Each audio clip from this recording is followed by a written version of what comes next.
¿Por qué? Porque ahora ya no están de moda las teorías de este señor Keynes. Ahora están de moda las teorías de otro señor llamado Milton Friedman, que era el gran predicador de aquello que se ha venido a llamar la economía neoliberal, según la cual el Estado no debe intervenir en la economía. Y este señor lo ha dicho. Por suerte hay gente que me está haciendo caso. Y hay 3 personajes en el mundo que me han hecho tanto caso que creo que son magníficos ejemplos. Y este señor, Milton Friedman, les dio el nombre. Uno se llama Ronald Reagan, el otro se llama Margaret Thatcher y el otro Augusto Pinochet. Exactamente dio estos 3 nombres como sus discípulos predilectos. Evidentemente, con estos personajes la cosa no funciona. Y este señor Friedman dice que nunca el Estado debe intervenir en la economía. Aplica aquellas teorías neoliberales de hace 200 años que se basaban en una frase francesa que todos conocemos: laissez-faire, laissez-passer. No hace nada para intervenir en la economía. Ahora, mirad a dónde llega el señor Friedman. El Estado no debe intervenir nunca en la economía, excepto en su caso particular. Porque el señor Friedman fue el fundador de algo que no recomiendo a nadie, y si alguien lo está estudiando, que me perdone, que se llaman Masters MBA, Masters of Business Administration. Este señor fue el que los inventó en su universidad, que era la de Chicago. Pero como que los másters estos eran pocos conocidos, el señor Friedman no tenía alumnos. Y como que no tenía alumnos, no los podía tirar adelante. ¿Qué hizo el señor Friedman?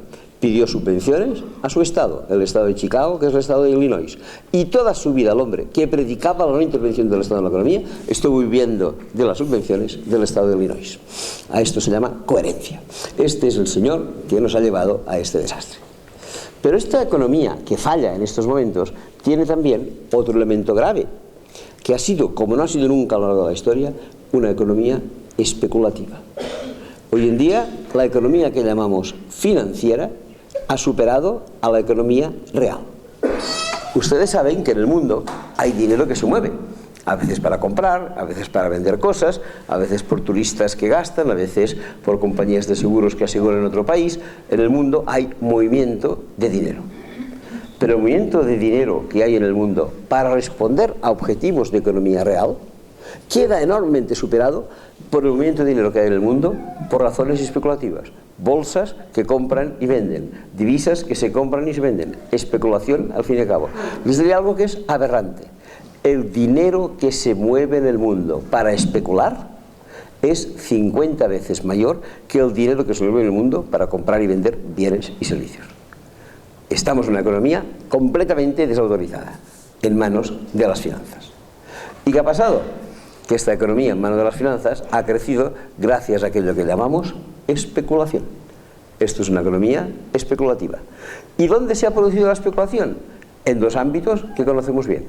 Uno, aquí lo conocemos perfectamente bien, es el ámbito especulativo de los inmuebles, de los pisos. Se ha especulado en pisos tanto como ustedes quieran y más. Ahora esto se ha calmado, pero ustedes recordarán que hace 6, 7, 8 años la gente compraba un piso. ¿Lo necesitaba? No. A veces ni tan solo lo veía. Sencillamente hacía la escritura, pedía la hipoteca y se guardaba la escritura en el bolsillo. Y cuando al cabo de un año este piso había subido de precio, se lo vendían. Y a veces, sin haber puesto jamás los pies en el piso, ganaban un 30, un 40, un 50%. A esto se llama especulación. En un primer momento los pisos se vendieron, porque la gente se daba cuenta que los podrían vender más caros, los compraban y los vendían. Pero llegó un momento en que el mercado quedó saturado y los pisos ya no se pudieron vender. ¿A qué momento hemos llegado ahora? Lo sabemos todos. En España, oficialmente reconocidos, aunque hay bastantes más, existen 2 millones de pisos vacíos. 2 millones de pisos vacíos. Pero cuidado, mientras hay 2 millones de pisos vacíos, hay 350.000 familias, es decir, a 3 personas por familia, 1 millón de personas, que han quedado desahuciados por no poder pagar su hipoteca, por no pagar su alquiler. Tenemos 2 millones de pisos vacíos y 1 millón de personas sin techo. Esto es extravagante. Es la antítesis de lo que debe ser la economía. La economía debe servir para cubrir necesidades de la gente, no para tener pisos vacíos por un lado y tener a la gente sin piso por otro lado. Bueno, pues sí, esto es lo que se da. Pisos vacíos. ¿Y la gente que está sin piso qué hace? Lo sabemos todos. Busca refugio en los familiares, a veces pues busca refugio incluso en tiendas de campaña, a veces se pone a vivir en un coche, a veces duerme en el cajero automático.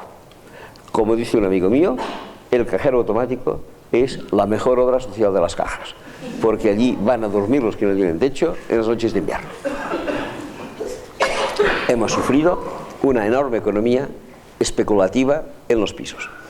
Pero también es verdad que ha habido una enorme economía especulativa en la bolsa, en la compra de acciones y obligaciones. Y aunque a nivel distinto, ha pasado exactamente lo mismo que ha pasado en los pisos. La gente pidió dinero para comprar acciones, primero se las vendía, ganaba un poco de dinero, al final el mercado quedó saturado y al igual que los pisos no se lo pudieron vender. ¿Y qué sucedió? Que hay mucha gente que se endeudó para comprar pisos, mucha gente que se endeudó para comprar acciones, no lo pudo vender y no pudo devolver la deuda. Y a partir de aquel momento que se tambaleó, también fue el banco. Por tanto, primer elemento, la gente no pagaba su piso, la gente no pagaba sus acciones, lo dejaba de ver al banco. El banco queda afectado y también se tambalea. Y cuando el banco se tambalea, ¿qué hace? Va al gobierno y le pide dinero. En el caso español, los bancos han pedido dinero, han pedido rescate, por unas enormes cantidades. Aproximadamente el gobierno español ha dado a los bancos 250.000 millones de euros. Para que se hagan una cierta idea, con 250.000 millones de euros se podrían pagar las pensiones 2 años seguidos. Esto es lo que se ha dado a los bancos.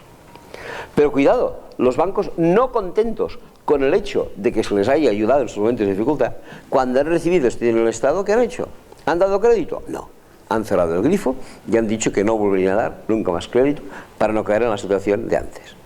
Y han impedido que cualquier tipo de actividad económica se pudiera producir y, por descontado, reactivar un poco la actitud de las empresas.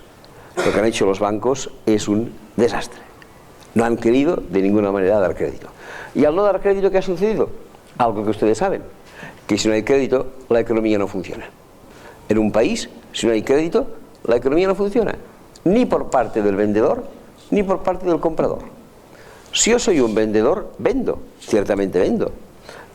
Pero además de vender, necesito cobrar. Y solo puedo cobrar, ¿cómo? Haciendo unas letras. Si yo soy un fabricante, si yo soy un comerciante, facturo, vendo, pero nunca cobro al contado. Me pagan a 30, 60, 90, 120 días. Voy con mi factura al banco, el banco me adelanta el dinero, he cobrado ya anticipadamente mi primera factura, puedo hacer una segunda, una tercera, una cuarta factura. ¿Que el banco me adelanta el dinero? Haré la factura. ¿Que el banco no me adelanta? No haré la factura. Si no hay crédito, el vendedor no vende. Y si no hay crédito, el comprador no compra. Si yo he de comprar un coche, si yo he de comprar un frigorífico, si yo he de comprar un piso, o tengo crédito o no compro coche, no compro frigorífico, no compro piso. En el momento en que los bancos decidieron no dar crédito, rompieron la actividad económica. Y esto que hemos dicho que se podría haber solucionado a través de los bancos, no se ha solucionado. Los bancos han cerrado el grifo, ya no hay venta y no hay compra. Y cuando en una economía no hay venta y no hay compra, ¿cómo llamamos a esta economía? Economía en crisis, porque ni se vende ni se compra.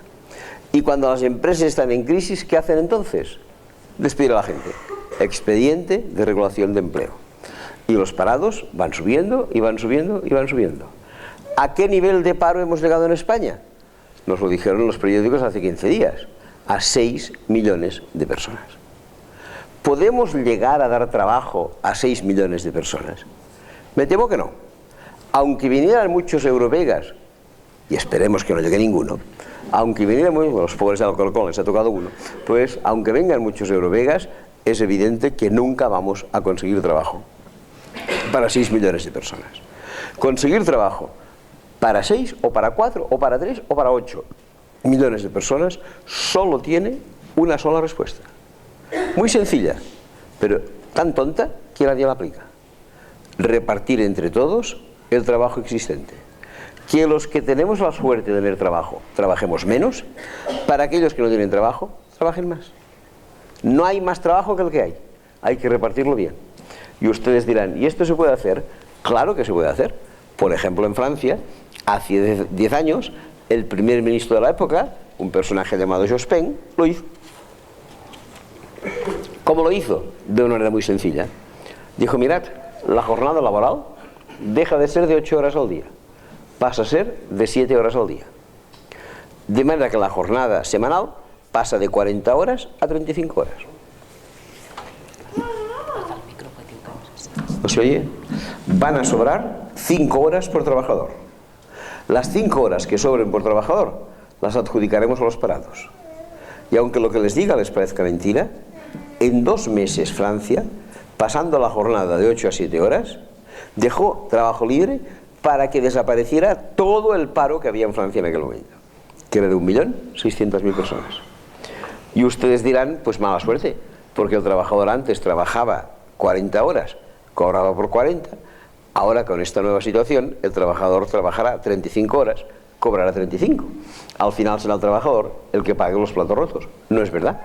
El gobierno francés lo hizo muy bien y dijo, mire, usted antes trabajaba 40 horas, cobraba 40. Ahora por mi culpa, porque yo le he reducido la jornada laboral, usted pasa de trabajar 40 a trabajar 35 y por tanto pasa de cobrar 40 a cobrar 35. Pues yo, gobierno, que soy el culpable, le pagaré cada semana 5 horas en concepto de parado.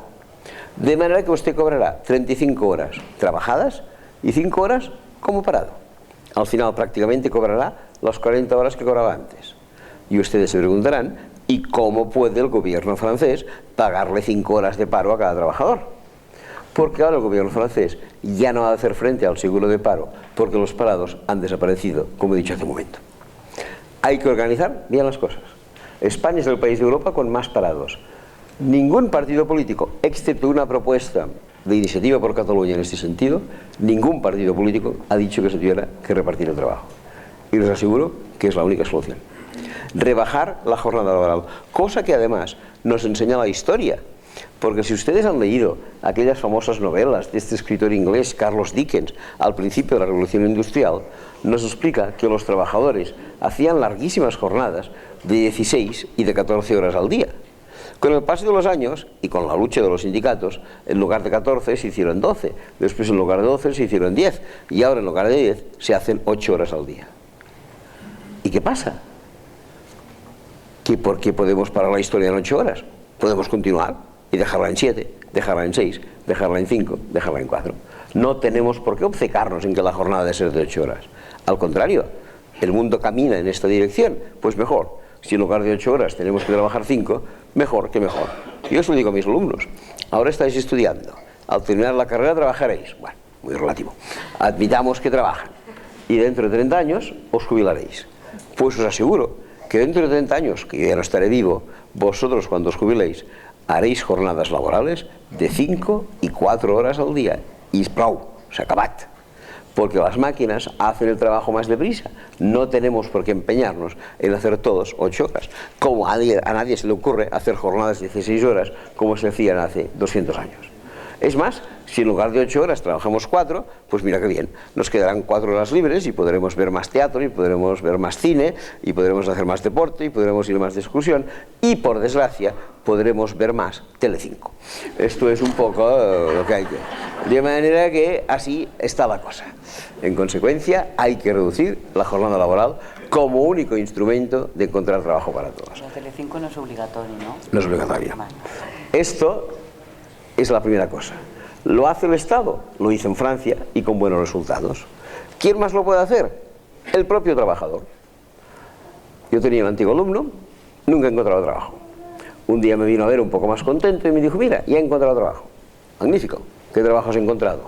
¿Te acuerdas de fulanito que también era alumno tuyo? Sí, me acuerdo. Pues mira, aquel tuvo suerte y encontró trabajo. Pero el hombre quería hacer un máster, no tenía tiempo. Los dos fuimos a ver al dueño y le dijimos, oiga, en lugar de 8 horas este chico, 4 él y 4 yo. El dueño dijo que sí, por lo general dice que no, pero en este caso dijo que sí. Y ahora él hace 4 horas y hago 4 horas. Y los dos tenemos trabajo. ¿Por qué no vamos a hacer las cosas así? Y finalmente, además del trabajador y además del gobierno, quien puede organizar esto es, por descontado, la empresa. En el año 1983, justo en estos días, se cumplen 30 años, tuve ocasión de hacer una visita a Guipúzcoa, y más concretamente a una población de Guipúzcoa llamada Mondragón. Allí hay una cooperativa de largo recorrido que en aquel momento estaba especializada en la fabricación de unas cocinas Fagor, que quizá ustedes conozcan. Muy bien, me explicaron que tenían 35.000 trabajadores, pero estaban en crisis. En el año 83 había llegado aquella crisis que llamábamos del petróleo y solo podían dar trabajo a 30 de los 35.000 trabajadores. Dijeron, vamos a despedir a 5.000 trabajadores. Y lo plantearon en la asamblea de la cooperativa. De vosotros 35.000, 5.000 deben ir a la calle. Y los trabajadores contestaron, esto es una cooperativa. En una cooperativa, el patrono y el obrero son la misma persona. No nos vamos a despedir a nosotros mismos, nos quedamos todos. Y entonces los directivos dijeron, de acuerdo, tenéis razón, os podéis quedar todos, pero dentro de un año no se queda nadie, porque esto no hay quien lo aguante. Entonces los trabajadores hicieron una propuesta alternativa y dijeron, mira, si tú quieres despedir 5.000 personas y pasar de 35.000 a 30.000, es que te está sobrando el 15% de la plantilla, lo cual es lo mismo que decir que te sobra el 15% de los sueldos que estás pagando. Lo que has de hacer es rebajarlos a los 35.000, un 15% del salario, ahorrarás la misma cantidad y nadie irá a la calle. Y así lo hicieron. ¿Es doloroso que te rebajen el trabajo y el precio en un 15%? Claro, pero más doloroso es perder el empleo. Lo hicieron, algunos meses redujeron su salario en un 15%, pero la verdad es que los tiempos se giraron mejores. No tan solo se giraron mejores, pudieron recuperar el 15% del salario y del trabajo que habían perdido, y en aquel momento además esta cooperativa de Mondragón amplió su actividad adquiriendo una gran cadena de supermercados que se llama Eroski. En estos momentos tienen